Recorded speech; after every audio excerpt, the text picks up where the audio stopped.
কিছু দল আছে টাকা পয়সা নিয়ে একটু সমস্যা হয়েছে, সমস্যা এই জন্য একটু হয়তো বিপিএলটা এবার মানে এদিক দিয়ে একটু খারাপ পিছিয়ে গেছে, তাহলে সব দিক দিয়ে ভালো ছিল বিপিএল খেলা।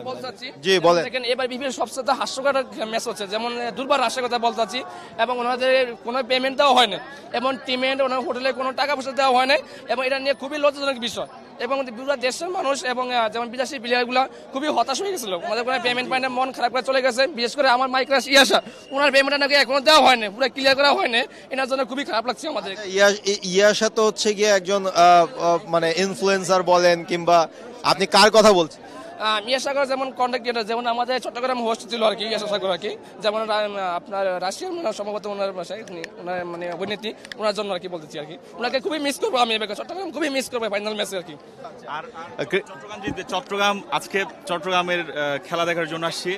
আর গতকালকে তামিম ইকবালও বলেছিল চট্টগ্রাম যারা আছি আমরা যারা বাই বর্ন চট্টগ্রাম থেকে আসছি, তারা কিন্তু চট্টগ্রামকে সাপোর্ট করতে বলেছে। So Tamim Iqbal definitely from Chittagong, so আমরা চিয়ার আপ করবো। খেলা একটা ভালো সুন্দর একটা খেলা, জমজমের একটা খেলা হবে, বাট চট্টগ্রাম আমরা জিতবে সেটাই মনে করি। আচ্ছা, খেলায় হারজিত থাকবে, কিন্তু খেলায় হারজিত থাকবে, কিন্তু চট্টগ্রাম জিতবে। কেউ বলছে বরিশাল জিতবে। দিন শেষে ক্রিকেটটা জিতুক, যেই অব্যবস্থাপনা অনিয়মের কথা বলা হয় সেগুলো আর পরবর্তীতে না হোক।